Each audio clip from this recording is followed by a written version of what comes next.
If John had pulled the handle, he would have decapitated me. I remember it was a beautiful Monday morning. It was the 4th of July, 2005. I was just by myself in terms of a single hawk. And I did have an instructor in the back of the aircraft. So I'd been given a target to pretend to bomb. Started with stopwatch. I looked to my right, and then I looked in front of me, and I saw two huge black things coming towards me, and then bang! And this huge explosion happened in the cockpit. The canopy in the Hawk has plastic explosive running down it. It's called miniature detonation cord, MDC. That cord had wrapped around my neck. Oh my goodness. With the bird coming in, it interfered with it. So if he had pulled it, my head would have gone, would have been the first thing, then my body would have gone after that. Following that, John pulls us up to about 3,000 feet. He takes control of the aircraft. I'm in quite a bad way. I've lost my visors, my oxygen mask has been ripped off, blood everywhere. And John said to me, Dave, I can't land the airplane. I can't see anything, there's too much blood. So you're gonna have to land it. Ooh. At that point, there's fire engines and ambulances following us down the runway. But such was the training and such was the drive and the resilience that I was flying a week later. I was back in the cockpit a week later, continuing again. What's going through your mind, and how do you stay calm through that, though? What does it take to fight in one of the world's most advanced fighter jets? What does it take to lead one of the UK's most elite Royal Air Force squadrons? Our guest for today has those answers. His name is Dave Tait, and he served in the Royal Air Force for over 20 years, logging over 2,000 flying hours. You will learn about his coming to grips with his own mortality, with how he dealt with the death of his colleagues and friends, and with the lessons the Royal Air Force really has to teach in terms of discipline, ability to receive and give constructive feedback, and how you make fast-paced decisions. Prepare to be inspired in this episode. See you on the other side. So I watched Top Gun Maverick a couple of months ago, so I've got a ton of questions. But first of all, Dave, how are you doing? I'm very well, and I'm glad to hear you're an instant expert because you've watched Top Gun too, so fantastic. What movie would you say comes close enough to describing your experience in the Air Force? Oh,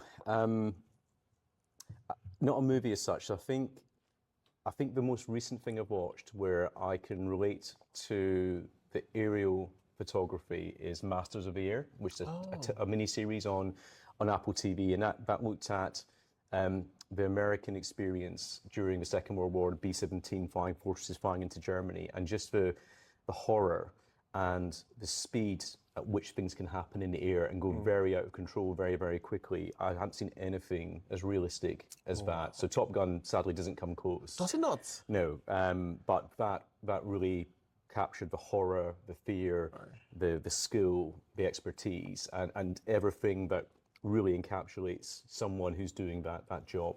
Interesting. What aspects of your experience did you say Top Gun did not so fully capture? What parts were quite far off from the real thing? Yeah, so I think what Top Gun doesn't convey very well is the sheer hard work that goes around every mission, every flight. And the missions, to be quite frank, if you look at Top Gun, they're not particularly realistic because there's a very sort of flamboyant blaséness in the cockpit. Actually, from experience, it's a very demanding environment. It takes complete focus and concentration, and there's a lot of control. So, for example, the very easy language between the different aircraft, or even in the cockpit in the original Top Gun, I don't really recognise that. It's far more. Generally, it's far more serious, and you're both very busy, or the formation is very busy indeed. Right. But what it doesn't capture is, for every hour or so you spend in the cockpit in a flight, there's probably about 6 or 7 hours of activity around that hour in terms of planning, briefing, debriefing, and then doing any sort of post write-ups. So yes, so there's a lot more effort that goes into a mission, which is the unglamorous side, which Top Gun, it conveniently doesn't show. Right. Okay. Dave, you've amassed over 2,000 hours working in the Royal Air Force.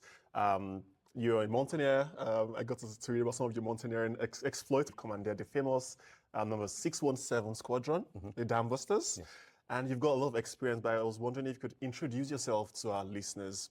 Who is Dave and what makes him tick? Yeah, so Glasgow, sort of born and bred. So the city means a lot to me, and it's lovely to be back in the city again, working for JP Morgan. The sort of the biggest part of my life up to now has been involved in the Royal Air Force in some way, shape, or form. And my early career, university, school, was really focused in joining the Air Force. And I was lucky enough to be selected to be a fast jet pilot in the Air Force, which is very demanding in its own right. And then through the extensive training that followed, I then became a fast jet pilot on the front line, so served in Iraq, Afghanistan. And then as I moved on in life, I got married. I had children, 2 daughters who are very close to me and are my world, my wife and my children. And then towards the end of my Air Force career, I was lucky enough to fly a phenomenal aircraft called the F-35, which is the most advanced tactical aircraft in the world, and also commanded the most famous squadron in the RAF, which is number 617 Squadron. So a really privileged career in the Air Force. And then for a number of reasons, which we may explore later on, I left the Air Force and I'm now enjoying a second career, and I'm very much enjoying it with JP Morgan in Glasgow with my family. So yeah, it's been a roller coaster ride, but here I am. Ton of questions there to follow, but I was wondering if we could maybe wind back a bit and start at your upbringing. So take me to your household when you were maybe 7 or 8, right? So I'm currently in your household, in your family. What do I see? You see two fantastic parents who were both teachers, both high school teachers, and had I think an influence in me in driving me to excel academically, although not pushy parents, very much let me find my own path and guide, which I'm really appreciative of in hindsight and retrospect. A youngster who was very sporty. I did a lot of karate when I was very young, very to a high level. I was quite a good footballer too, and as well as obviously enjoying school and a busy time at school, I was involved in a number of clubs and societies. So the Boys Brigade played a big part of my early life in Glasgow as well, and sort of instilled a little bit of military discipline, I suppose, at an early age. Also, apart from that, I just remember very many happy days playing with friends, where in a world where the internet wasn't there or social media wasn't there, and getting out and cycling for miles away from home, playing in derelict building sites, playing in parks, and just having a fantastic time exploring and making connections.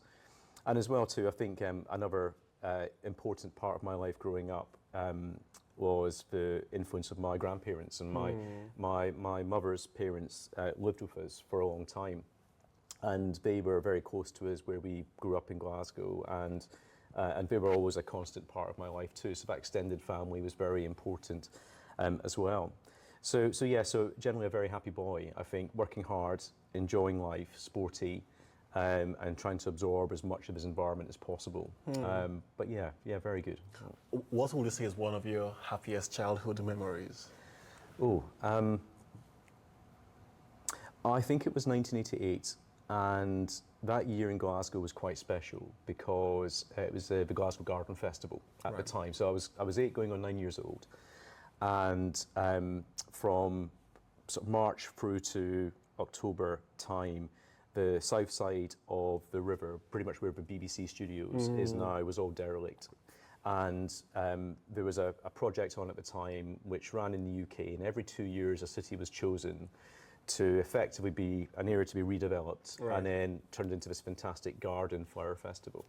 So that summer was a beautiful summer in 1988, and my parents bought season tickets for us. So every other night, when my parents had come back from school and we'd come back, we'd have dinner in the house. And then we'd go to the garden festival, and there was roller coasters, there were shows, performances, there was play parks. It was everything, that kind of, boy of that age would want, and my brother as well. So that summer was particularly special, and that was the last summer we spent in Glasgow before we moved as a family just to the south of the city. So for me, I think that year, the last full year in the city, and that particular festival had really many happy memories for me. Right, okay. Yeah. And speaking about your parents, you mentioned, you described your parents as fantastic parents. What makes you say so? why to you were they fantastic parents at that point in your life, particularly? Well, it's interesting when you say that point in your life, because I think a lot of time it's only in sort of retrospect, you look back and you think, when you're a parent in particular, I know you're on this journey now, okay, that you're faced with decisions, or you treat your children in a certain way, and you try and reflect back and say, was my experience similar? And actually, on retrospection, I thought my parents were fantastic, and at the time as well, if I'm being honest. But I think it was the fact that they were, they instilled an easy discipline in us, my brother and I, without being too forceful. And it was a very nice family environment to grow up in, because they were supportive, but they weren't pushy at all. And I don't think they needed to be pushy, or felt they needed to be pushy, because we were both quite driven in our own way. So it was like a very sensible sailor on the tiller of a ship, just every now and again giving a steer and a guide without being too invasive, if you like. So again, I've got very happy memories, and we didn't, of being with us, doing things with us. I don't think we had a lot of money growing up, in honesty, so we didn't have many flamboyant family holidays, but we were comfortable, But I think they definitely made sacrifices, which were transparent to my brother and I, because of our age and because we were very private, and we didn't want to be vocal about that, so we'd pick up signs and things. So I think they shielded things from us for the right reasons. And yeah, I think just a really sort of loving and supportive family. And I think I'm very lucky, because I know not everyone has that experience, but for myself and my brother, I think we did very well. Interesting. Yeah. What are some of the sort of early paths that you took before sort of then settling on the real Air Force? Yeah. So I think probably like most children, I've had an interest in airplanes and aircraft for a long, long time. And since I was very young, sort of aircraft and aviation fascinated me. And one of the bigger influences in that sort of path was my grandfather, who was the one who lived very close to us in Glasgow, because he was in the Air Force previously, and through that family connection, there were many people in the Air Force. But he wasn't a pilot; he was an engineer in the Air Force. So I always enjoyed listening to his stories. And his father, my great-grandfather, was a pilot in the First World War in the Royal Flying Corps, which preceded the Royal Air Force. So it was fascinating listening to his knowledge of his own father and what he did, and his own experience as well. And then I was growing up, and I was getting more into academics and going to school. And despite my parents not being those pushy people to put on a career, there were certain people around me in my environment who were very keen to try and pigeonhole me into a career. And I remember having conversations when I was about 13, 14 at the time, about to pick subjects at school, and there was a couple of teachers who I respected at school, and they said to me, "Dave, what would you like to do?" And I said, "Well, I'm not entirely sure, but I quite like the idea of going into the Air Force." And they said, "No, you don't want to do that. You want to be a lawyer, Dave. You're promising you could be a solicitor. And we need to look at you doing Latin and things like this." So that kind of stuck with me, because I respected those teachers. I was in an environment where academic excellence in the school was very important and was pushed upon promising kids. So for a long time, I had sort of my heart set in law. And even when I first started to approach the Air Force about a career or about sponsorship for university, it was as a lawyer initially. Really? Yeah, so that's kind of the lengths I went to. But some things did start to change, and 2 or 3 things sort of began to change my calculus. And the first one was when I went to the careers office in Queen Street in Glasgow to have my conversations about joining the Air Force. And I said to them, "Hey, this is me, 15-year-old Dave, and I want to be a lawyer in the Air Force." And he said, "All right, okay, why do you want to do that?" Because most people want to be pilots. It's like, well, because, school and all the rest of it. And I said, "I'm really keen to get sponsored for university, so I'd like you to support me for university." And he said, "Oh, we don't do that. You need to go and do your degree first of all, then go in 2 years practicing in a law firm, and then come and see us when you're 27, 28 years old." So that put me off entirely. And also at that time, I was doing a subject at school called economics. And economics really opened up my eyes. I loved it. Because for the first time, I was being exposed to real world events, to politics, policy, geopolitics as well. And I really was enthused by it. And I started to understand the interconnectedness of things, how interconnected not only globally we are, but also economies and how fragile they can be, how politics interferes and how the military by extension also has an effect as well. So that gave me a real sort of fascination, which has always stayed with me for politics, geopolitics, and policy and decisions and how things are made. So I had that going on as well. And then I had a good friend at the time, who was interested in a career in aviation, but not in the Air Force. And he was beginning to pursue that path with British Airways and getting in on their cadetship scheme. So I was listening to him. I had the disappointment of being told, if you want to come be a lawyer in the Air Force, you have to come back in 10 years and see us or more. And I was in the subject of economics. And I thought to myself, do you know what? I really do love airplanes. And there's absolutely no reason at all, as far as I can see, why I couldn't be a pilot. So when I was 15 or 16, I really started to question this and say, I can't see a reason why, apart from the fact a few teachers a few years back looked down on it as a second profession. So, do you know why that was, by the way? I think it was just naivety and ignorance. I think it's the fact that perhaps they didn't see flying as being as prestigious or that type of thing. And of course, the interesting thing about flying is, and it's something which when I was leaving the Air Force, a lot of people asked me, or a lot of people presumed you'll be joining an airline, won't you? And I said, no, absolutely not. It's kind of like going from driving a Formula One car to driving a bus. It's completely different. It's completely different. So no, I didn't fancy doing that at all. So I think there is a bit of ignorance about the career itself and the complexity of the career. And some of the brightest people I have met, I've had the privilege of meeting, flew with me in the Air Force.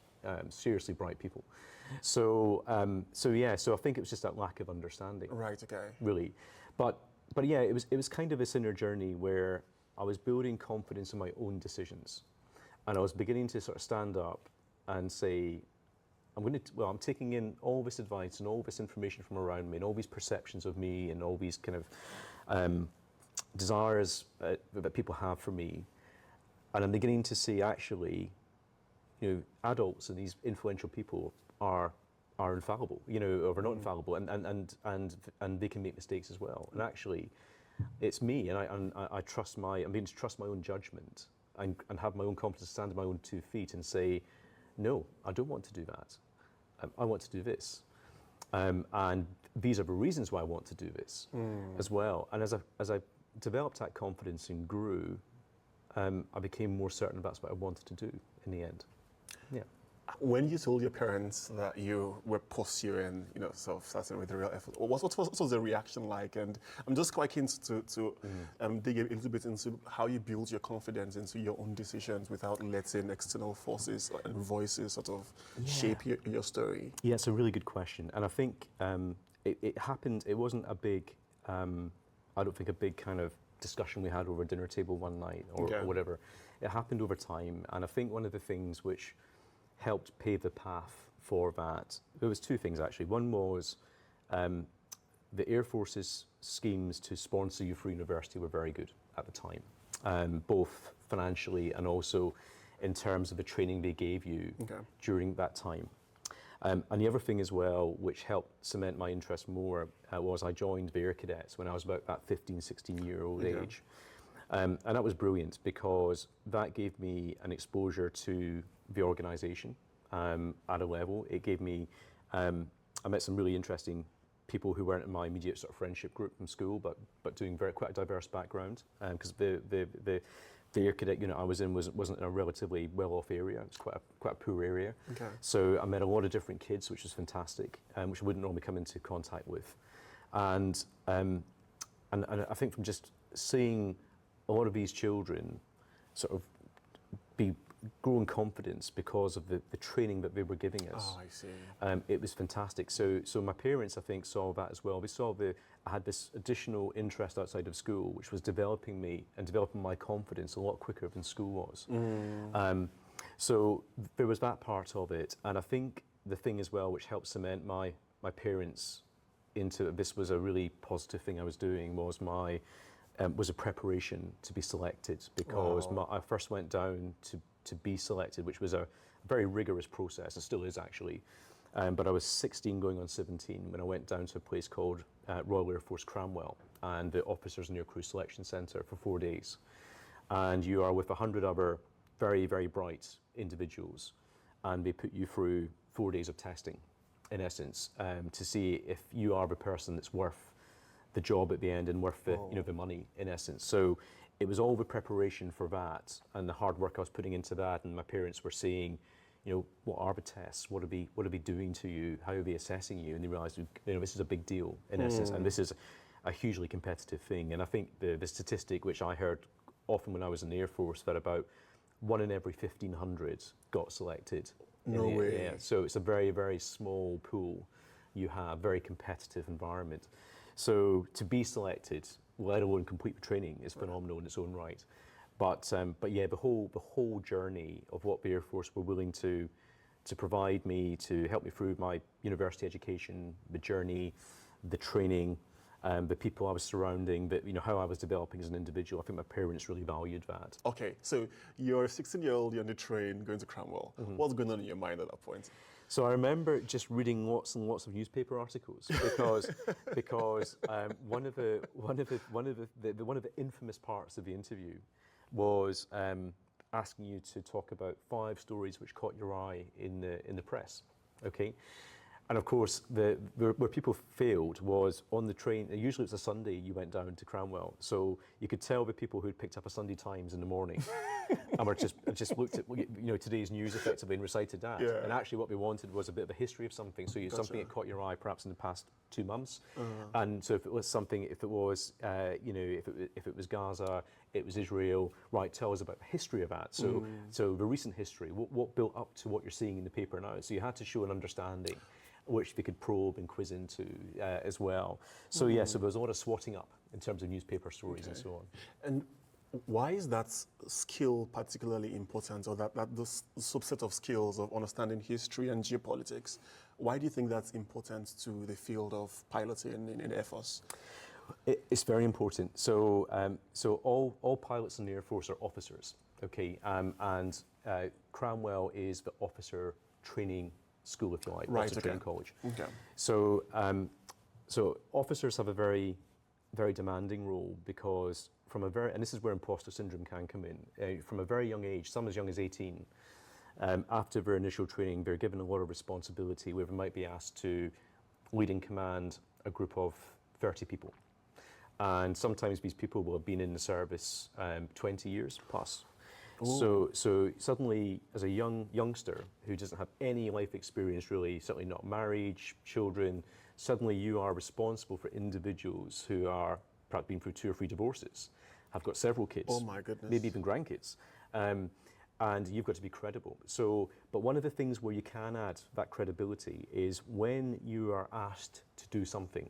So let's just say, hypothetically, to go overseas, to deploy, to protect something, then you can sit down with your team and you can say, right, we have been asked to do this. This is why we've been asked to do this. And you can provide that context, that history. You can talk about the politics. I see. And importantly, you can talk about the factions as well, and the history behind it, and sectarianism and so on. So actually, having a skill for picking up the wider context and having a general education about things is very important for giving context. Okay. And still just talking about your upbringing, because I find your journey very fascinating. And one aspect I find really intriguing is the sort of confidence you had in your own choices at that sort of age, but also your almost like self-awareness and ambition around what sort of things you wanted. You mentioned that both yourself and your brother were ambitious. Where do you think that came from? I think it's a good question, actually. I think probably my dad's side, to be honest with you. So my dad's a lovely man. He's a very bright individual, and I think he is, I wouldn't say he is a massively driven individual, but he's very good at what he does. He's a very successful teacher, and obviously a wonderful father. But his family, when you look at my uncles, his brothers, his father, they all were very driven individuals, very ambitious, and they did very well. But I think one of the nice things about my family, one of the things I'm very lucky about is that we're all very close. So despite this drive and this ambition, it's a nice ambition, but we're still very family orientated, very supportive. So I think probably inherently it came from that, a desire to succeed and a desire to do well. Gotcha. And just speaking about like the treatment that the Air Force sort of gave you, when I was researching for this episode, I came across this joke. Tell me if it's accurate, okay? It might be, I think it was written by people who are not in the Air Force, so. So here's the joke. Servicemen from the Royal Navy, the Royal Marines, the British Army, and the RAF, we are each asked the same question. On detachments to Saudi Arabia, you find a scorpion in your tent. What do you do? The Royal Navy says, I kill it with my shoe. The Royal Marine says, I eat it. The British Army says, I make a pet of it. And the Royal Air Force says, I phone reception and ask what a tent is doing in my hotel room. Is that fairly accurate? It's entirely accurate, yeah. Is it? So there's a very, very healthy banter between the services. An Air Force reply would be, well, any fool can be cold and wet. And if you decide to live in a trench for a living, that's your issue. But quite frankly, I'd rather stay in a tent or a hotel, quite frankly. So there's always this kind of banter, this camaraderie, which happens. But yeah, the Air Force generally has a reputation for being a little bit more comfortable than the other services. Right. And I think that's largely because it's not always the case. You know, it's a generalization.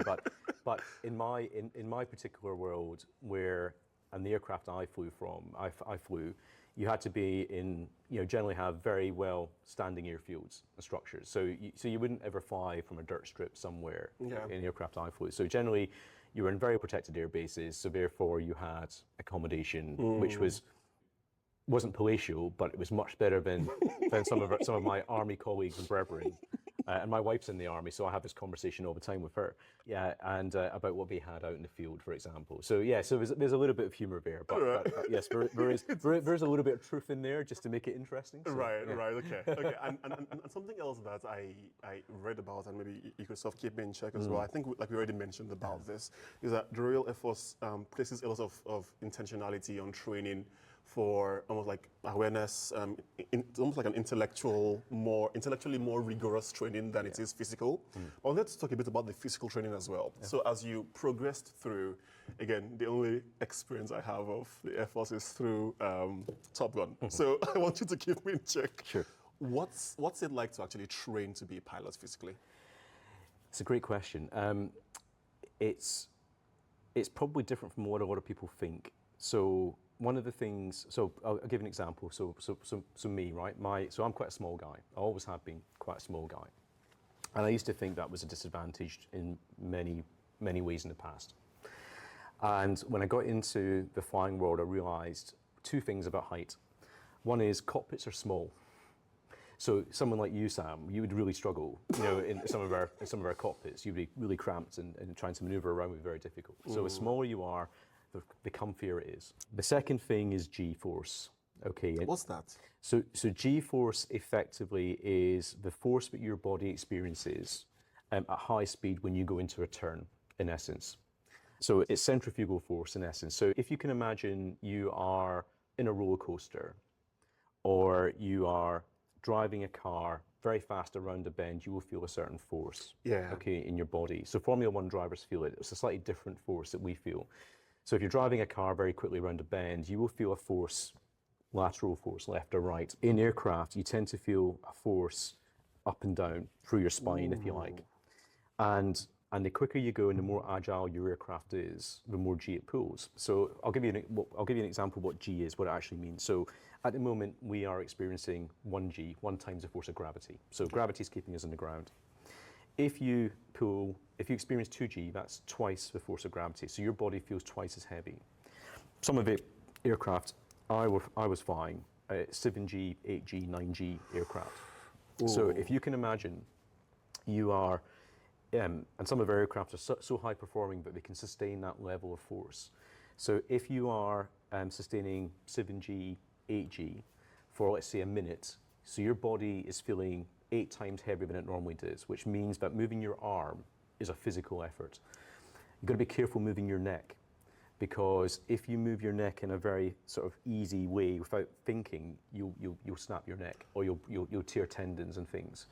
And of course, helmets are quite heavy, we wear as well. So it's not only physically exhausting, but actually just doing simple things in the cockpit with that kind of force. And actually you're having to maneuver your head around to look and see who you're fighting as well. So a lot of the reason why that's important is a lot of the physical effort that we put into our training is about increasing strength in certain parts of the body. So things like back, neck, leg. And what we do not want to do, unlike Top Gun, which kind of perpetuates this kind of myth that everyone's a real bodybuilder and likes muscle mass. Muscle mass is not good for this kind of thing, because muscle mass increases blood flow to muscles. Okay, what you do not want to do is have blood pull away from your central organs in your brain to other parts and other extremities in your body. So lean muscle is very important. So lots of reps, light weights, very important. Too much aerobic fitness is not good as well. So it's a fine balance between being cardiovascularly fit to sustain G, but if your heart rate is too low, that's not great. And the reason being that the column of blood between your heart and your brain is very important. So that kind of 50 centimeters, if you like. And if you can imagine, if you have a very, very slow heart rate, then the blood isn't being pumped up that much. And that column of blood is still got mass, it's still got weight attached to it. So if you're pulling 9G, that column of blood and that pump down here is going to have to fight against that weight. And this is what G-lock is. So that's why people sometimes go unconscious. It's when the blood from this sort of position here up to the brain isn't sustained by your heart, and you lose blood in the brain, and your eyesight goes, and everything goes, and you lose consciousness until that force relaxes, and then everything starts functioning again. So a lot of technique and a lot of the exercises that pilots do, particularly high performance pilots, is they practice straining maneuvers which tense the muscles to keep the blood in the upper half of your body to stop you from blacking out, in essence. And we wear equipment as well which aids that too. I see. So we wear something called G-pants, we can talk about a bit later on if you want, and jackets, pressure jackets, which help us squeeze against them, they inflate, a bit like getting your blood pressure taken at a doctor's. Right. And that helps us keep the blood and stop us from blacking out as well. So it's a really complicated answer actually, because it's not an easy thing to train for. You've got to be very specific about training. And you'll never find, certainly successful pilots, you'll find probably successful pilots, good fighter pilots are guys who are, and girls who are relatively thin, cardiovascularly fit, but not necessarily marathon runners. Wow. And they're quite strong. Lean muscle, but not huge muscle mass to attract blood away from the center of the body. Right. Okay. Is this why? Because I was watching like a YouTube video around the F-35Bs, and I think one of the things that I saw is the helmet has like a visor, and you could sort of see through other parts of the plane without having to necessarily turn a lot. Is that particularly why that's useful for fighter pilots? Because you don't have the luxury of just quickly snapping. It's partly that, yeah. I mean, it's a phenomenal capability, the F-35 helmet, and that helmet is tailor-made for you, so it's laser molded to you. Okay, it's a very expensive helmet. I think the last figure I heard was about £300,000 for the helmet alone. That helmet. How much is the plane? The plane is about £110 million. Okay, so it's a very expensive piece of equipment. But the reason why the helmet is so expensive is because you have all the kind of primary flight information is projected into the helmet. So the helmet itself is a flight instrument, okay? But the powerful thing about the F-35 helmet is that it is linked to, well, there's several things that are quite powerful about it, but one of the impressive things about it is it's linked to a series of cameras which are outside the aircraft. So what I found really impressive at night, in particular at night, was you can project the camera images onto your visor, so it's almost as if you can look through the cockpit floor and you can see like the ship below you or a road below you, so it's like you're in a bubble almost. So that's quite impressive. But the reason why, but to go back to your initial question, the reason why it's still important to move your head around is that in the F-35, I could look around and see an enemy aircraft, and I could look up here and I could target it by looking at it here. So I could draw my eye to it, I could target it, and then I could fire a weapon off at it up here. Now that's important because back in if you went back 20 years ago or so, the only way that you could effectively lock on a missile and fire a missile was if you physically pointed the nose of your aircraft at the aircraft in front of you and shoot within a very small field of view. Yeah. Now, I can look round here, I can lock him up, and I can take a shot from here, and the missile can go and do the physics to get there.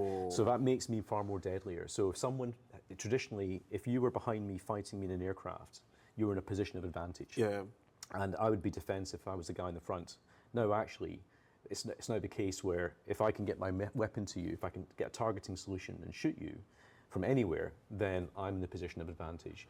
So that's the powerful thing about helmet-mounted displays. It gives you the opportunity to lock and shoot something. But of course, what that means, though, is I still need to move my head. Yeah. So therefore, the neck strength and all these things are really, really important. Interesting. What are some attributes or skill sets a successful pilot has in the RAF? Yeah, so really, really good question. So I've had the privilege of working with many, many good people, and I think one of the really delightful things about being in that very small professional cadre is that the selection process is rigorous. We haven't really talked about training, but the training is even more rigorous. So by the time you get to your operational aircraft and you're actually doing the job you were employed to do effectively, these people are very good. And it's not just in terms of their ability to fly airplanes, it's the whole skill set. It's the soft skills, it's their leadership skills, their communication skills, their teamwork, their ability to problem solve, and their ambition and drive to get things done. That's all important, that's all transferable, no matter what career you go into. So I think the people who are really successful tend to be the ones who understand their aircraft and their own capabilities better than anyone else. So they understand the strengths and weaknesses, how to mitigate them as far as they can. They know their system inside out, effectively. So that's the first thing. So they've got a deep professional knowledge on their own aircraft type and its roles. Right. The second thing is the ability to then sort of go out from a slightly more tactical picture to a larger picture where we say, right, I understand my bit in an air campaign or an air battle. Now I'm going to be asked to coordinate a whole air battle. So, for example, I went through a training course and a pathway about 15, 20 years ago, which was preparing me to be a fighter leader, if you like, a weapons instructor. And part of that training was to teach me how to put an air battle together. So in terms of all the other different aircraft, all the other skills, all the other skill sets and attributes that they brought to achieve a tactical problem, trying to solve it, and also coordinate it and control it in the air as well while dynamic things are happening. So it's the ability to effectively lead and control a wide variety of different assets, which you may not be inherently familiar with, but you have enough working knowledge to put parts together to achieve something. So that's what tactical brilliance looks like, and you tend to find it the fighter leaders and usually the squadron commanders in certainly fast jet forces tend to be that type of individual as well, and they've also got very good instructional ability to convey that information and pass it on and teach people is really important also.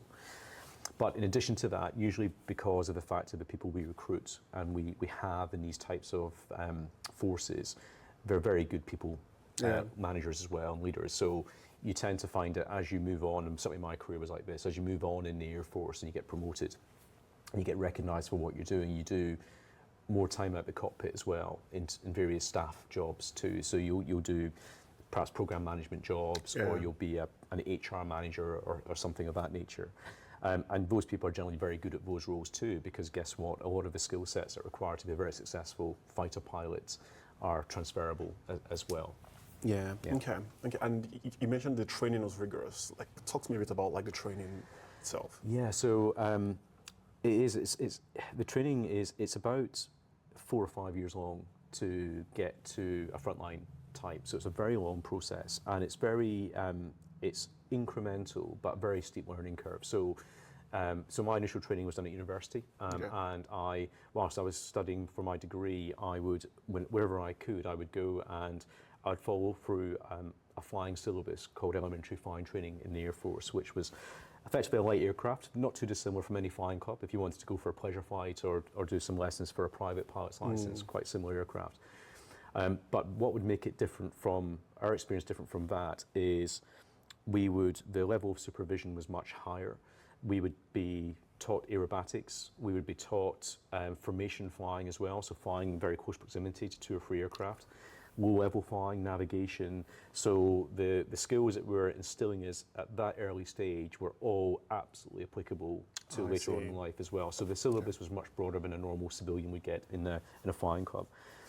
And then at that point, after you've done that course of training, the Air Force will then look at you. So they'll look at Sam, the individual, and say, right, Sam, you did incredibly well here, better than your peers, so you're going to go and fly jets now. Or if you didn't do quite as well, you're going to fly helicopters. Or for those who perhaps didn't do quite as well as those two, they'd go and fly multi-engine aircraft. Now that sounds a bit disingenuous, but we're still very, very good pilots. We're still very good pilots, but just in terms of average, we didn't quite perform as well as them. So there's a tiering point, a streaming point then. And then after that, for me personally, from sort of 2003 through to 2005, 2006, I then went on to fast jet training. And the first part of that was on an aircraft not too dissimilar from the Spitfire in terms of performance. It was called the Tucano. I spent a year in a place called Linton and Ouse in Yorkshire. And during that year, I did about 140 hours of flying. I flew in the simulator as well. Flew 3 times a day, every day. 3 times a day. So it was tough. And the close analogy I can use to anyone trying to relate what that feels like in terms of anxiety and pressure. Imagine doing your driving test 3 times a day, every day. Ooh. That's what it's like. Except with the added bonus that if you fail, you lose your career. You know, so it's a bit different. So different. So and you're assessed continually. And whereas every sortie is assessed to the nth degree, and it's no holds barred, and it's very honest and very critical of you. So we did lose people all the time. People didn't quite make the grade. They sadly were sent off somewhere else. But then following that, I went to an aircraft called the Hawk, which is the same aircraft the Red Arrows fly, the RAF aerobatic training team. Okay. And I spent 2 years flying that in a place called Anglesey, which is in Wales. And that is the first time where you're really taught how to fly an aircraft in anger in terms of fighting an aircraft. So we are taught how to drop weapons, to strafe, to use a gun, to dogfight, to fly tactically, to do low-level bombing. Whoa. It's also the point where I came closer to death in any time in my career was doing that. So I was coming to the end of what we called the tactical weapons phase.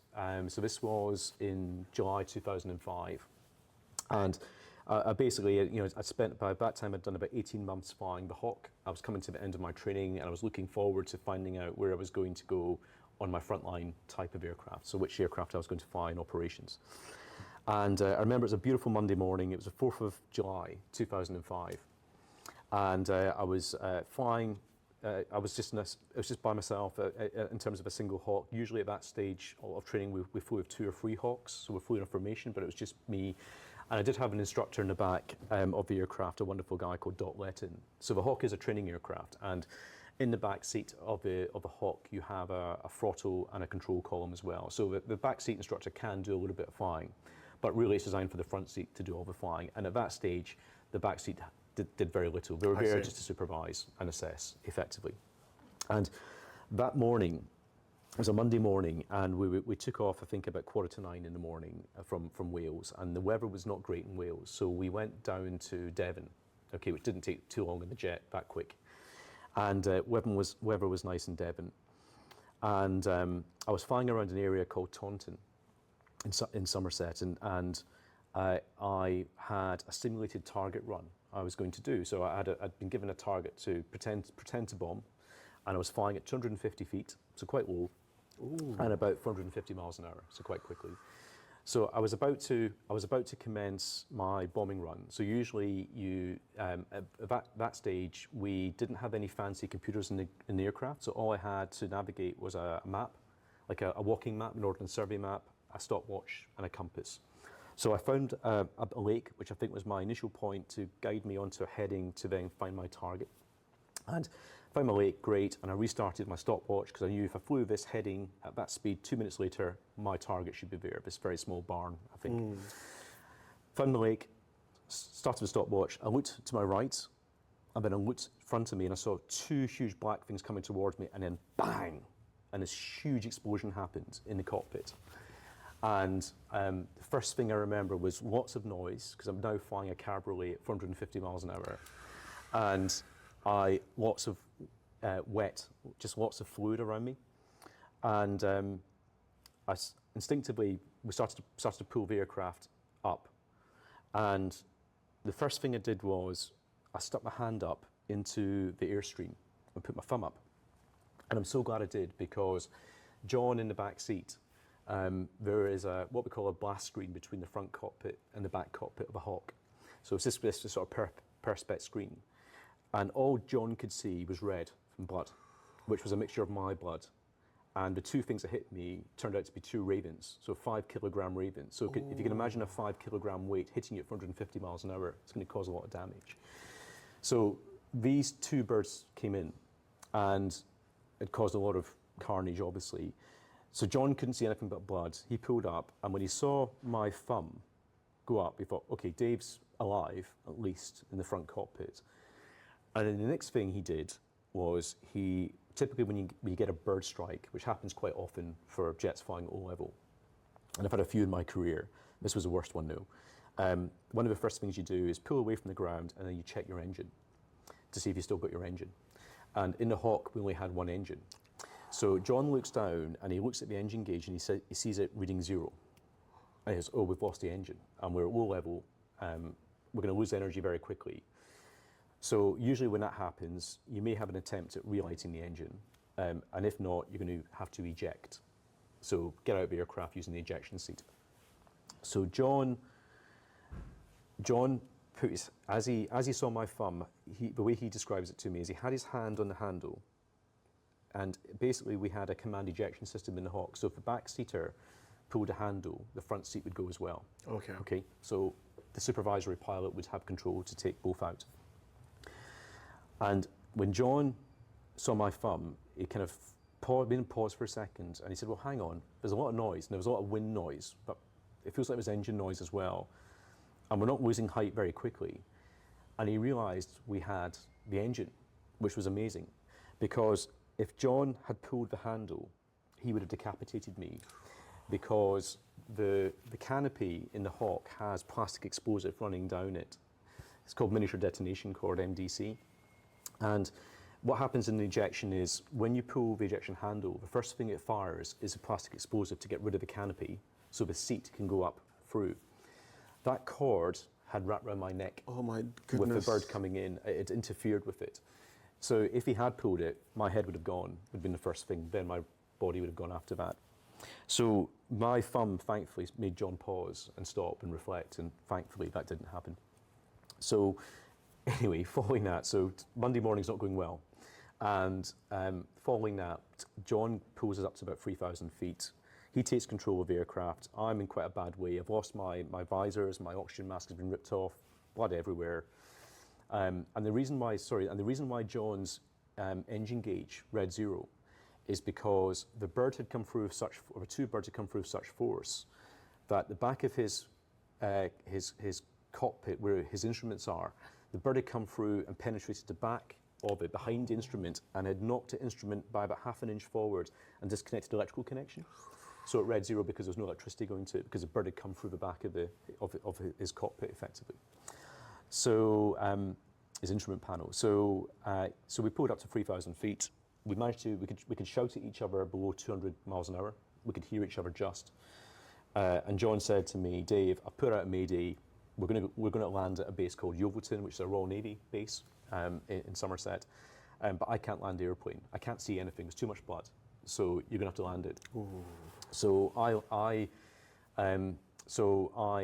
found Yeovilton and I spoke to air traffic control as best I could. My mask was kind of half off. It wasn't particularly good. I think John did quite a lot of the talking for us, and I did a straight-in approach and I landed the airplane at Yeovilton. And at that point, there's fire engines and ambulances following us down the runway. we pulled over, I pulled the aircraft over, shut down, and obviously there'd been a lot of adrenaline flowing in my body. I think from the actual instant of the birds hitting us to landing was about 12 minutes in total. And as soon as I brought the aircraft to a halt and shut the engine down, the adrenaline kind of disappeared, and I felt a lot of pain. My face was in a bit of a mess, my chest was in a bit of a mess. When the fire teams came up to see me in the cockpit, they said, "Oh," because they saw the plastic detonation, the miniature detonation cord, the plastic explosive around my neck. So that took a while to cut that out and get that safe. And then I was pulled out and I was taken to hospital after that. And I still, to this day, have the scars on my chest where the raven, one of the ravens had come through with such force that it penetrated my chest. So I had to pull bones of a raven out of my chest as well. But yeah, so that was an interesting day. But such was the training and such was the drive and the resilience that I was flying a week later. I was back in the cockpit a week later, continuing again. So, and that didn't feel like, that didn't feel unusual at the time. It was just part of this is the game we're in, it's dangerous, but hey, it's a dangerous profession, and the training's been so extensive, and you've been conditioned so much to be resilient. Yeah. And yeah, I went back in and I started flying a week later. A week later? Yeah. So the putting your thumbs up was reflex, almost like muscle memory, based on your training. You've just had this real, almost like an accident with like the ravens coming. What's going through your mind at that point? Do you have any recollections of? Apart from the raven. Apart from the raven, you're like, oh my goodness, I'm dying. Oh my goodness, like, what's going through your mind, and how do you stay calm through that, though? I think the training has a lot to do with it. In terms of, I mean, that's extreme. So we do a lot of emergency training, and we, even from a very early stage in our flying careers, there's a lot of emergency training, but also in challenging situations as well. And that breeds a level of calmness and procedure. So if you are dealt with, if you encounter a problem, then there's a very methodical way to deal with it. So I think that definitely helps. The very fact that I had John in the back seat as well, and a very experienced, wise individual helped too. And I think actually John being there for that initial few minutes whilst I was getting over the shock of what happened definitely helped. And actually the straight-in approach and landing, getting the aircraft down was relatively straightforward, because usually flying jets, we've got very elaborate ways of recovering and landing at airfields normally. Okay. A lot of them are tactical. So this was a very benign, like flying a 737 from holiday. It was very easy for me just to land the aircraft straight in. So I suppose a lot of instinct kicked in. The fact you have confidence that someone else is there to help and guide too, even though it was a very extreme situation. And it's something which you have, that kind of style of instant, you've rehearsed it again and again and again. So it all breeds a level of calmness and control. Right, okay. So, of course, like getting hit by ravens and having an accident is sort of one thing, and you're having to recover from that. But one of the things, and you mentioned something about John being there as well. I think Jimmy mentioned this as well in his episode about going through the army with several people creates a strong bond because you've been through so much together that it's not just friendship anymore. It's almost like brothers and stuff. Is that something that you sort of like relate to as well from like the Air Force training? Yeah, absolutely. I think it definitely is. I think the army. Army have a slightly different structure in terms of they have a regimental system. So and the benefit. And now I don't think Jimmy wasn't part of a particular regiment. He was part of a corps, which is subtly different. But the point I'm trying to make is, in some cases in the British Army, some regiments, some units, there are grandfathers have served in it, fathers have, and it's passed down through generations. So there's a very close connection to family and the regiment, and therefore. The brothers and sisters you have around you are almost like that. You've known them or you've known their dads or whatever else, and it is very close and very tight. Yeah. It's similar in the Air Force. It's maybe not quite the same sort of almost family-like bond, but what you do have with you. One of the things I in hindsight I think is wonderful, because we go through a very rigorous selection process and very rigorous training system, which is You know, we are not forgiven for mistakes normally, and it's very critical, very harsh, and certainly, you know, I think some of the things that I experienced when I was growing up and going through training would not be acceptable today in how you were treated and how you were spoken Really? to. Yes. So it does bring you together, and what it does allow you to do though is I could be flying a mission in Iraq or Afghanistan with three other aircraft, and you would all get into a room at the end of it with a drink in hand, cup of coffee, cup of tea, and you sit down and you talk about it, and you could be very, not brutal, but you could say that was unacceptable. You know, professionally that was unacceptable. But the thing is, that was fine, because now some people would take offense to that.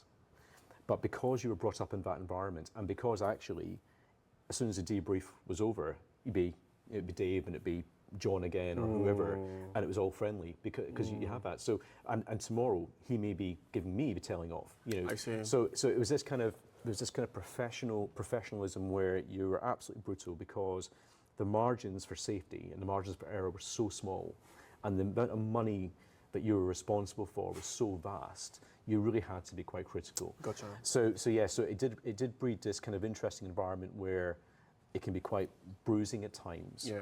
But you knew it wasn't personal, it was Yeah. professional. Gotcha. And then as soon as it was over, it was like, right, you know, let's go to the pub, or let's go and have dinner together. Gotcha. Or whatever else. Gotcha. And so speaking about like the emotional toil of sovereign in the Royal Air Force as well, did you ever lose anyone to either training or war or fight? I did, sadly, yeah. Quite a few. I mean, sadly, I think in this business, it's just the nature of the game. If you're in long enough, I think the one that affected me most was in 2012, July 2012, and it was just before the London Olympics. And at that time, I was quite a senior instructor. I was flying an aircraft called the Tornado, which I spent a lot of time flying. And at that point in my instructional career, I was teaching pilots how to fly the aircraft, but also how to fight the aircraft. And in the Tornado, we have a crew of two, and in the back seat, a bit like Top Gun, the first Top Gun, we have a weapons systems officer. So I would train the weapons systems officers as well, how to use all the systems in the back cockpit and things. But at that point, I was senior enough where I had responsibility for a whole course of students coming through, of junior pilots and junior weapons systems officers. And on a Saturday night, beginning of July 2012, it was kind of the done thing that the course leaders would have their course over with their partners for drinks, dinner, that type of thing. And we had a wonderful time. We lived in a military house up in Elgin, near Lossiemouth, where I was based at the time. And we met everybody, we had a few drinks, really good-natured, and my wife got to meet, you know, my course, my team, if you like, and that was great. And then Monday morning came at work, and a few of the guys had come and given flowers for me for Kelly, my wife, and some cars to say thank you very much, wonderful evening. I went off flying that morning. I remember the weather not being particularly great around Lossiemouth. I was I was assessing someone on an instrument flying. I was in the back seat of the jet, and they were in the front seat flying the jet. And I landed at about 10:30 in the morning, and I went back in, and I was giving a weather report to the person who was kind of looked after us in terms of our flying operations. And I said, is anyone going up at the moment? I said, yeah, we've got formation about to go in the next half an hour. I said, weather's not looking great. What are we doing? Oh, we're staying locally. There's a bombing range, a training bombing range called Tate, which is up not too far from Inverness. And we're going off there. I said, okay, just yeah, I'm not convinced it'll be fit enough to go, but you know, just tell them to be aware of that, and the weather might not be as good as they think. So I was in. I went into the debrief of the sortie I'd just flown with the student, and we were coming to the end of that when a tannoy announcement came over the squadron, and it was something like, attention 15 squadron. Can all pilots please report to the operations desk and bring your phones? And I knew from experience that meant that something had happened, because we're about to go into lockdown. We're about to stop all communications from the squadron and get everyone together. And what subsequently transpired was that we had a mid-air collision happen. So there was 2 formations of aircraft flying from 15 Squadron, my squadron at the time, and and they were doing different things, but we were both finishing off in Tate range, coming from different directions. The weather wasn't great. There was an American formation in Tate range in their allocated time. You tend to have time slots when you can go into the range, because it's quite popular. And one element of one formation was waiting outside the range. Another formation was joining from another direction, trying to understand where the other formation was, and 2 of the jets went into each other. And sadly, so there was 4 people involved in the accident, because it's 2 people in each aircraft. Only one person survived, and I still think it's a miracle to this day how he survived. He was picked up out of the water 45 minutes after the accident. He was the lucky one found by the search and rescue crew, who came from Lossiemouth as well, who knew everybody involved in the accident. He was barely alive, and I think we were all surprised he survived the night in Aberdeen. Sadly, the other 3 individuals that passed away, 2 of which were my course members and who were at my house the Saturday night, who'd given the flowers and the cards to my wife and I that morning, had died. Didn't find their bodies for some time, sadly.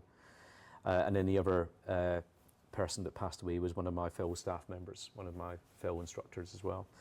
So that hit hard, because they were young, they were mine, they'd had that close connection with the family, and I remember having to deal with the aftermath on the squadron of the deaths, because again, young people, they had a bigger course mates and a course as well, so they were obviously deeply affected by it. And then the funerals came. The funerals were quite hard work. I did, for the second funeral, I led a fly-past for the second funeral, which was very humbling. But I think the challenging thing about that experience in terms of the funerals was the first funeral, the parents of the individual were very pro-military and were very thankful for the help and support the military gave them, and they wanted a military funeral. The second family were not that way inclined, so you tend to find it's either a sort of fight or flight, where you don't have to have anything to do with the military, so it was quite an awkward experience, trying to support that family and doing the fly-past, and whether or not it was fully appreciated or not, I'm still not entirely sure. Although I know that a lot of my peers and the other students appreciated the fly-past. So so that was tough, because they were so close and so young, I think, and it was such a tragic accident that sadly took them away from us. How do you deal with that at that point? With difficulty. It's never easy, and I think one of the ways that we dealt with it is, and it may sound a bit strange to anyone who's not in that kind of circle, if you like, was the accident happened. I think it was a Monday. It was a Monday. It happened. And on the Tuesday and the Wednesday, there was a lot of, right, we need to be regimented about this in terms of belongings, supporting the family, funeral preparations, and there was always something to busy us up. And I remember emptying the lockers wasn't a particularly pleasant thing to do. But on the Thursday night, we made a decision that the whole squadron, the pilots and the operations staff, were going to go to the squadron bar, and we were going to get drunk, really drunk. And an Air Force tradition was, this stemmed from the Second World War, in that if a pilot would lost a pilot in operations, you took their what's called a bar book.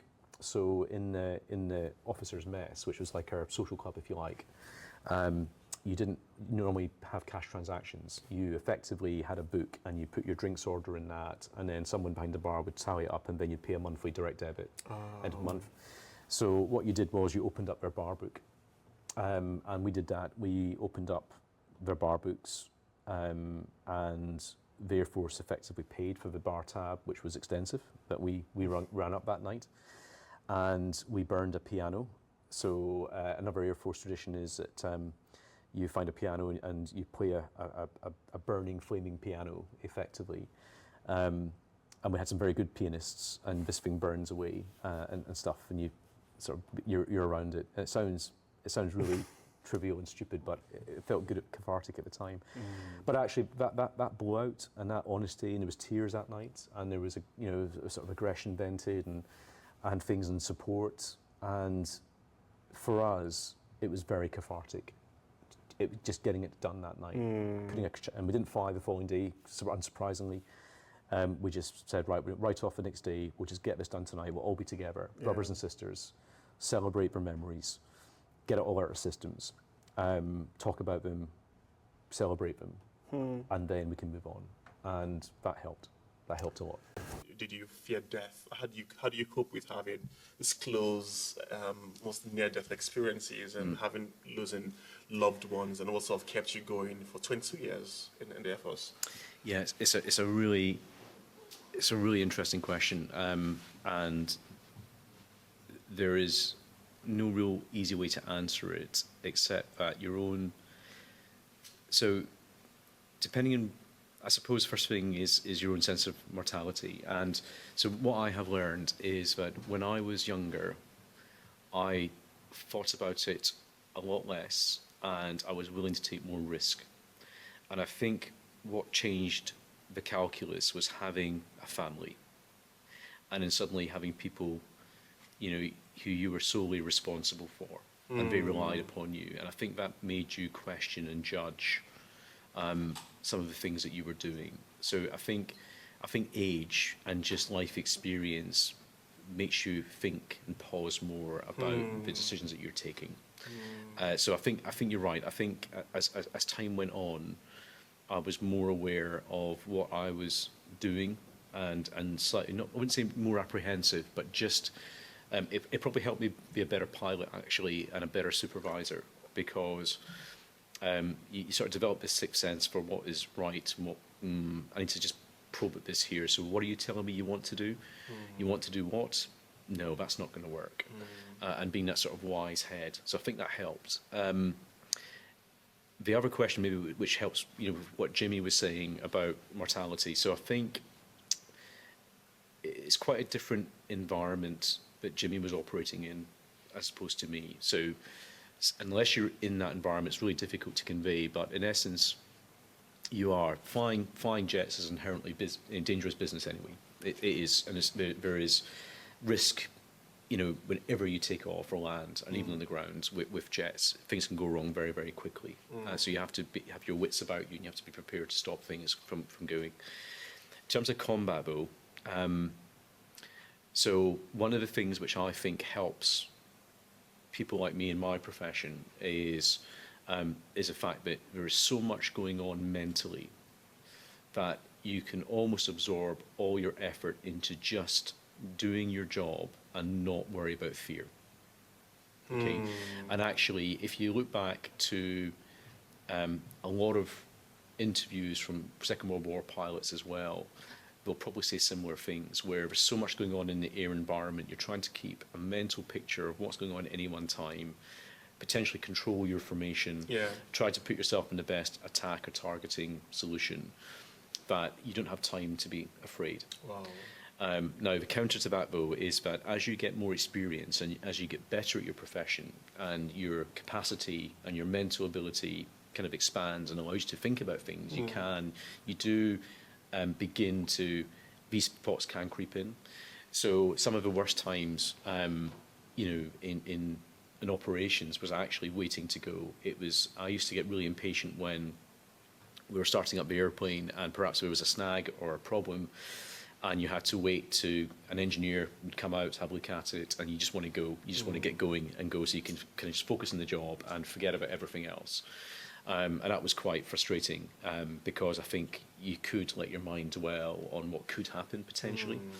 And there were some pretty dangerous situations that I've been in as well in operations. So I think it's two things really, to answer your question succinctly. One is your own kind of sense of mortality, and I think age and family experience has a part to play in that. And the second part is just how absorbing the job can be. Can definitely play into that as well. You mentioned earlier about how around 18, 19, some 18 or 19-year-olds could be given responsibilities, and have people in the squads that have been in the military for 20 years plus, and dealing with the imposter syndrome, did that sort of like peter out over time for you, like imposter syndrome? Oh, it's a great question. I don't know if it ever does fully, to be honest with you. It's funny, and where I sometimes it would come to the fore, or you'd be kind of reminded of it, is when. So it's funny when you're doing any job, and even a job like the ones I've done. After a while, it just feels like a normal job. You get up in the morning, usually ridiculously early. The alarm goes off 5:30 in the morning. You roll into work. You work hard all day, and then you go home. And your wife isn't interested in talking to you about work. She's been working all day, so no one's interested in what you're doing, and you just do that day in, day out. Even though you're doing quite extraordinary things, it just feels like a normal job. And like anything else, everyone's got moans and gripes, oh God, the coffee machine's broken, or whatever it is. So it just becomes normal, right? And then when you do, occasionally when you do get imposter syndrome, is when you're asked to go and participate in air shows, or you're asked to go and do something public facing, and suddenly you're met with members of the public who perhaps are not used to being around people like you, and they think that you are, something special, and here's you there, just feels like your normal average Joe, effectively, with a wife and 2 kids which are screaming at home, and suddenly you're put on a bit of a pedestal, and I always did feel a bit troubled by that, where I'm not naturally a very gregarious, extroverted individual. I'm really not, and so to be put in situations where you're almost expected to perform and be something you're not, I did not enjoy that. So I don't mind doing it if I have to do it, but it's not something I would choose to do willingly. Some people are very good at that, and it can be the life and soul of a party. I'm really not that kind of individual, to be honest with you. So I did feel a little bit like imposter syndrome doing that, but in terms of day in, day out on the squadron, I was utterly confident in my own ability and my, what I was delivering and what value I was adding. So I had no question at all from a professional perspective. It was just in these kind of public-facing roles. Okay. It was a little bit awkward. And we'll just say that in terms of like your professional confidence in your abilities, that's largely due to doing the work over and over, and so putting in the work in what you're doing, and really getting to understand what you do really, really well. You've done it so many times, you're now confident. We'll just say that that's like a crucial part of it, or the other components. Yeah, it is. I mean, I think it's really, when you're working at such a high level, and I suppose the closest analogy you can draw to what I did is Formula One driving. So you've got people kind of at their peak, physically, mentally, working in a really demanding environment. And what you find when you're working, and I suppose like professional athletes as well, when you're working with people at that level, small things, small marginal gains make a difference. But one of the things that I found is that I think very rarely do you find someone who is a natural pilot, what I would call a natural pilot, someone who's naturally gifted and everything just comes to them. Usually, and certainly from my own experience, it's just sheer hard work, and it's repetition, as you say, and it's preparing, because this is the part that Top Gun doesn't show, but the following day you're doing a particular type of mission, or you are teaching a particular type of sortie, and I need to sit for half an hour to 45 minutes just going through my notes and the books to say, right, I've now got it in my head what I'm going to do tomorrow. Okay. Some people can just on the fly do that, and they do exist, not many of them, but there are people like that around, and they're really frustrating people, because so it's a case where you tend to find that at that level, people generally, yes, it's repetition, it's hard work, and then you get rewarded for your hard work by giving you more opportunities, more responsibility, particularly. You'll go on special courses to become a particular type of instructors, you'll get promoted. So the whole system is designed to kind of reward and graduate people who are doing well. So that gives you a certain level of confidence, if you like, in recognition in your ability. But yeah, definitely there are people which it comes a bit more naturally to than others. I always felt I was in the in the latter camp who really had to just work the efforts. damn hard to be as good as I possibly could be. Yeah, we have to talk about the F-35As, which we just have to, because I spent time yesterday and I'm like, oh my goodness, what sort of engineering is this? For the sake of out to our listeners who might not be familiar with like aircrafts, and could you please explain a bit about why the F-35Bs are really special and really rare? I think last I checked, there were about 34, 35 active ones in the UK, entirety of the UK. Yeah. It's like, what makes the F-35Bs like the real main deal? It's a phenomenal aircraft. So I'll talk about the B first of all, and then I'll talk about the F-35 as much as I can do, because it's still quite a sensitive aircraft. So there's three models of the F-35, the A, B, and C, and the B model is by far the most engineering, sort of impressively from an engineering perspective. And the party trick the F-35B can do is it can hover. So you can effectively slow the aircraft down to, in fact, you can even go backwards as well, which is a bit funny. The first time you do that, you can actually go backwards at a steady pace as well. Like reversing the air. Yeah. So it's a bit like beep, beep, as you go back. But yes, it can slow and it can hover, and you can land it vertically as well. So that's very useful for our particular way we use it, because we fly from the Queen Elizabeth class aircraft carriers, and that's the only way in which we can land. Currently on the aircraft carrier. But the other thing the aircraft can do, which is really impressive, is anywhere between going from what I call normal sort of conventional flight, where you've got air going over the wings and that's generating lift, to thrust-borne flight. Thrust-borne flight is when you're using a proportion of the engine to provide lift as well by vectoring the engine outlets, if you like.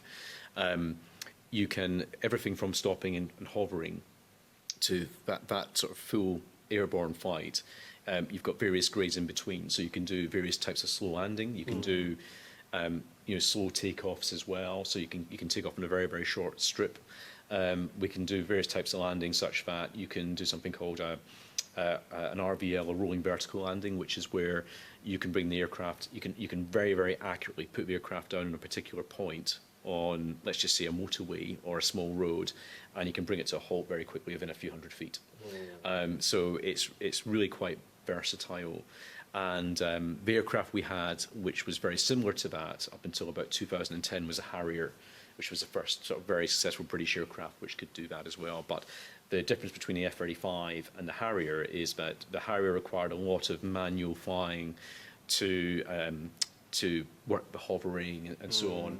The F-35, a lot of it was automated. Right. So it was still, it would still bite you. Still, if you don't look after yourself very carefully, it could still damage you. But the computers and the flight control system did a lot of the hard work for you. Right. So it was actually a relatively stable and straightforward aircraft to fly.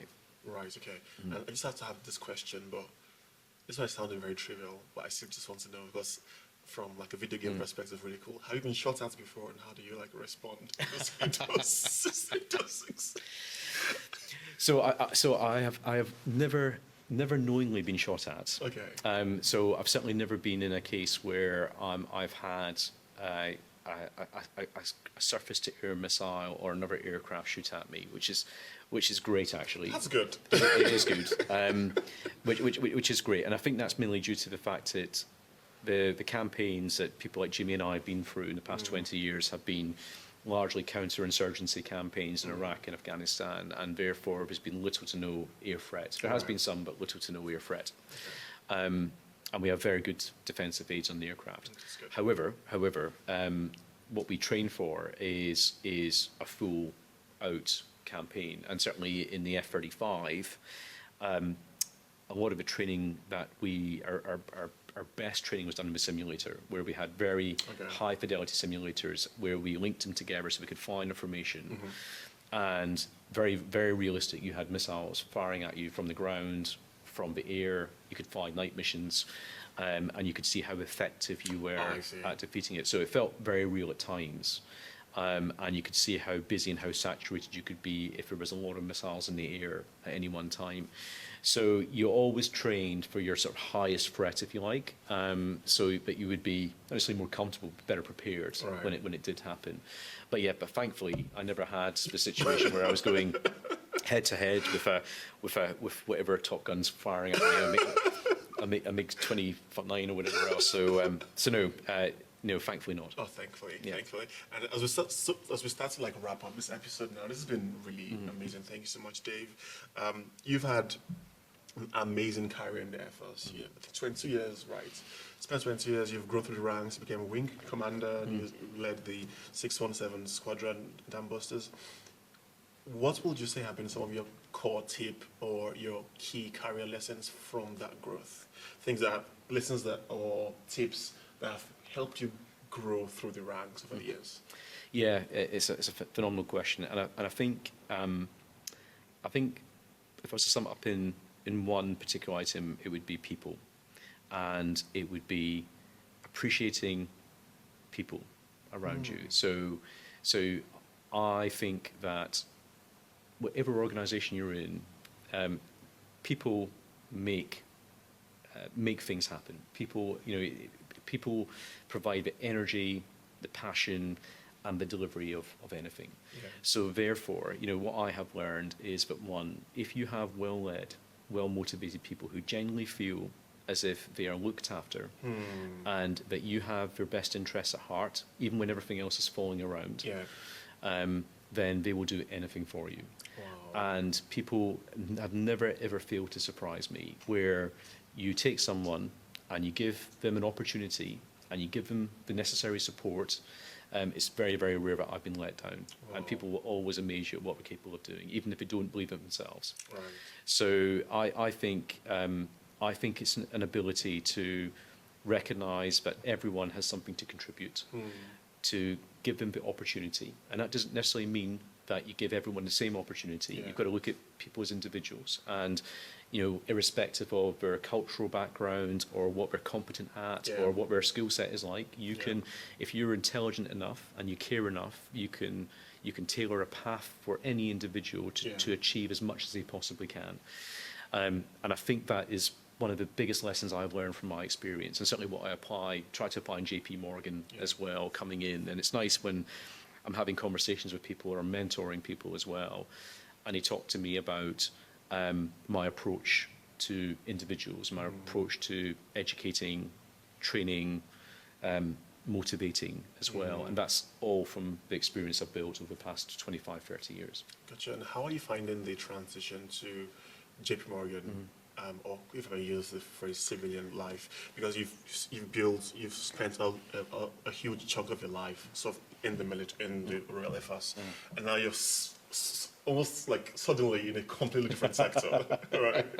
How are you finding the transition, actually? It's a great question, and it's an obvious one to ask. So I'm really enjoying it, first of all. Okay. I am, because I think, and there's a number of reasons why. I think one of the bigger reasons is because one of the reasons why I left the military is it was really for family stability, to be honest with you, where I was at a point in the military where my career was taking me down a certain path, which I wasn't convinced I really wanted to do.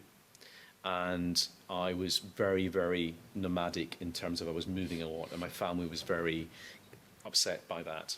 And I thought to myself one day, if I'm not careful, I'm going to wake up at being 60 years old one day, looking to retire, and I haven't really lived with my family, or my family have been to, my eldest daughter had been to 5 different schools.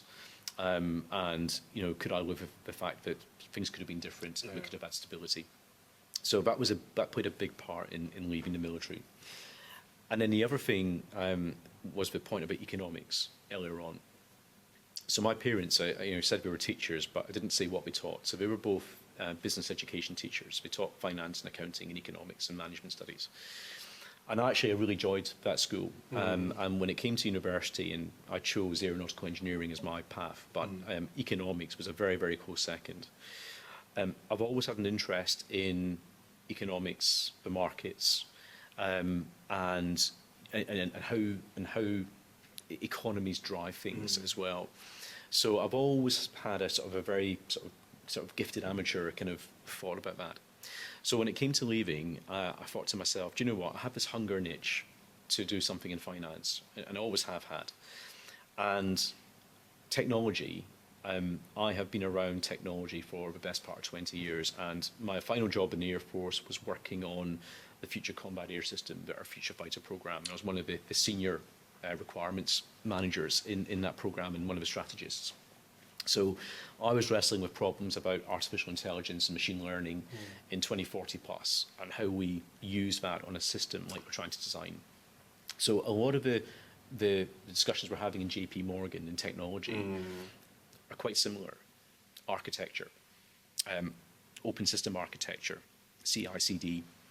So it all felt very familiar, and it felt, and to me it felt, this is perfect. We made the decision to go back home to Glasgow. We're both from the city.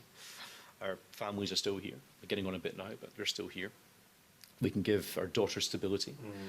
I can scratch that finance itch I've had for many, many years, and I can be around technologists who I really enjoy being around. Yeah. So for me, it was perfect. And coming into the firm, I have really enjoyed the culture. I've enjoyed meeting people like you in the firm. Everyone's been very welcoming. I really like working with bright people who are very driven, very passionate about what we do. And the transferable skills I've learned in the military have been absolutely applicable here too. So I enjoy being able to make a difference as well. On the counter side, though, on the flip side, there has been lots of challenges too. So technology, as in this type of technology, is new to me. So I'm not a developer by any stretch of imagination, so just the language.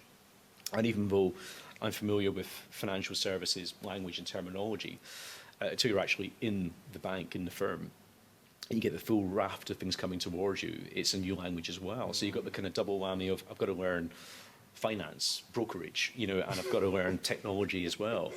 And then you have a really annoying thing where military abbreviations are the same as firm abbreviations, but they're different.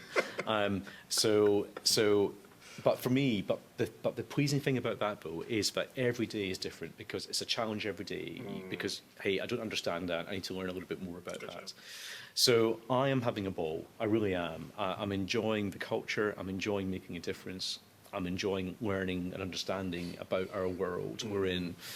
And I'm glad that, when people do come up to me and say, hey, that was great, Dave, or that's a really interesting perspective. Yeah. And I can say, well, actually, I got that from 15 years ago doing this. I can relate it back entirely. Gotcha. So there's so much that's transferable, and actually give a lot of, I think a lot of strength to veterans or people thinking of leaving the military and looking at careers, and that they have so much to offer. And they won't realise it probably until they're actually out doing a job, and then you can look in retrospect and say, oh yes, I can absolutely see now what Dave is saying. Yeah.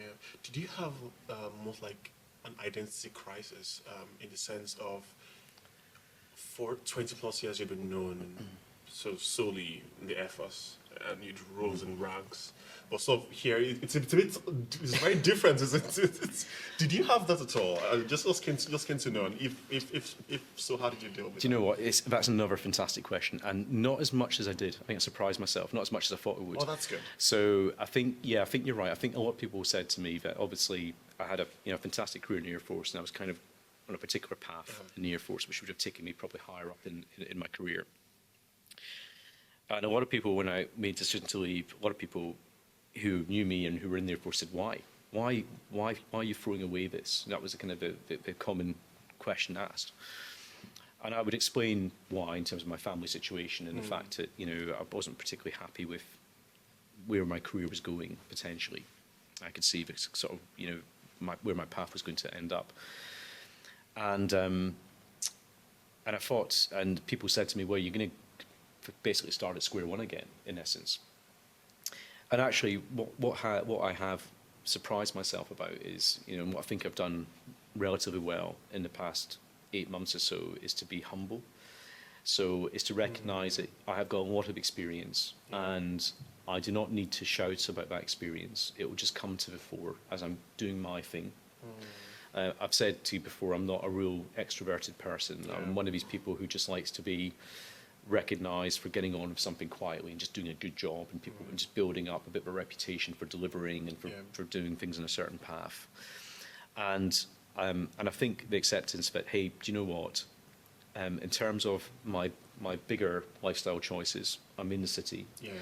My kids are at the same school, and they're not going to move schools again. Yeah. Wife is very happy. We have a new home.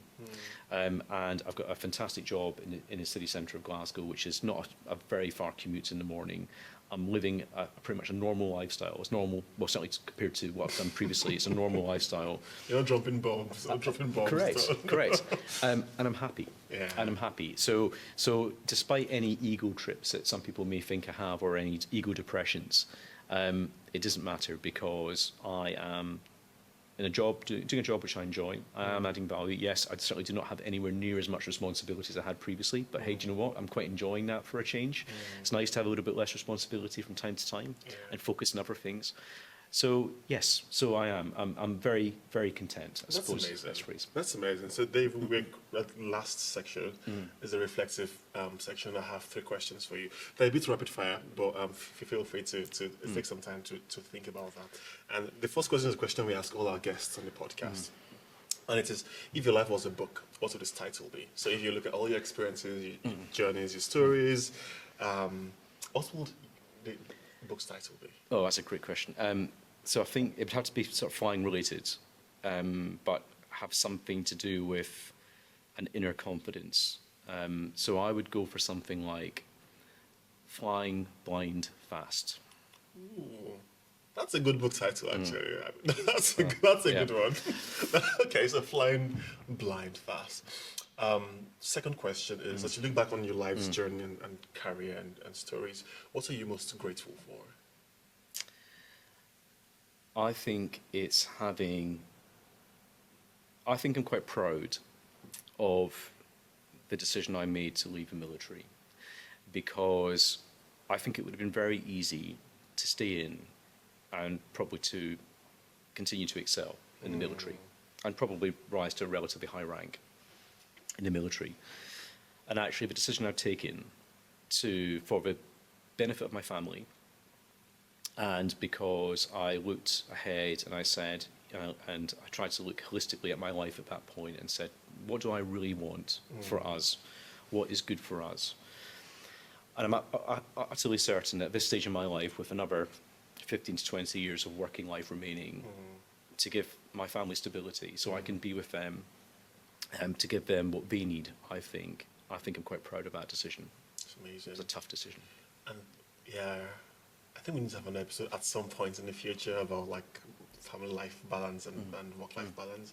But last question is two-pronged, and it's if you could talk to 18-year-old Dave. So if imagine a 18-year-old Dave right now, you could tell him many things, give advice. It could be a tip, it could be anything. What would it be? I think probably to lighten up a bit. Yeah, I think so. I think one of the things with my experience and my kind of life journey is that it's been so focused. It's been so much hard work. It has been, there is a lot of work that's gone into that. And I think sometimes that's been at the expense of perhaps denying myself certain things I could have done. I mean, very much the mentality in the Air Force, particularly when I was on a squadron flying, it was work hard, play hard. Particularly when you went away in exercise or on deployment. So, but I think, and I suppose the work hard was driven with an ambition to try and be the best that you possibly could be, to prove yourself to the squadron that you were that leader, you were that person you could rely upon, you could deliver. And yes, I think that's always going to be the case with people like me in those types of jobs. But I think there's definitely scope for more fun and to let your hair down a little bit more. So I think I would have said just work hard, but take it in, enjoy it. It's okay to maybe not do as much tonight and go and have that drink or go and play that game of squash or go out for that run with that that friend or whatever else, as opposed to slaving away all the time. So I think it would have been that, just lighten up a bit, and particularly when my family came along and my kids when they were younger, enjoy the time with them. Wow. Because I don't think I did afford enough time with them on occasion. Because of work and because of the demands of work. So yes, enjoy the time with the people that you have and just enjoy the moment a bit more. Enjoy the moment. And to flip that question, if imagine it was 80-year-old Dave in the future listening to this conversation, what's something you'd like to tell him from you right now? It's going to be okay. I think because I know it's funny. My wife is still very much in the military. Fantastic career. She's doing phenomenally well. And she's, I think naturally because I have left and she's seeing what's the journey and path I've been on, she's thinking about, when that may be for her and what she would do as well. And I think that's one of the things which troubles people leaving the armed services is, what do I do next? I've been in this bubble for so long, so it's quite a challenging thing. So, and she's, very similar age to me, so she's, the same kind of big questions in life about, hey, I want to still be there for my kids, and I want to enjoy them in their final years at school, going to university, that type of thing. So I think it's, I think probably just look back saying it's going to be okay. Both of you will be fine. You've done well up until now. There's nothing to say that's going to change. Trust your gut. Enjoy the family. Make the most of the time you have. And life decisions will work themselves out. They always seem to. It's going to be okay. Honestly, Dave, thank you so much for your time. It's been a privilege, honestly, just listening to your stories, and I'm like, oh my goodness, like I'm in the front seat of like a cinema or something, like just hearing this really remarkable stories, and I'm grateful that we had this conversation, and thank you very much for your service as well. I think I was telling you this when we met at the lunch table a couple of weeks ago, that on behalf of myself and everybody else, listeners of the podcast, thanks to you, to your wife. Sorry, what's your wife's name? Kelly. Kelly, thanks very much for your service, and to all people who are serving in the military, in the Royal Air Force. We truly, truly appreciate your service. Thanks for all your sacrifices. And for folks looking to connect with Dave, we'll plug his LinkedIn in the show notes, so feel free to. I'm sure he'd love to hear about your reviews of this and comments that you have.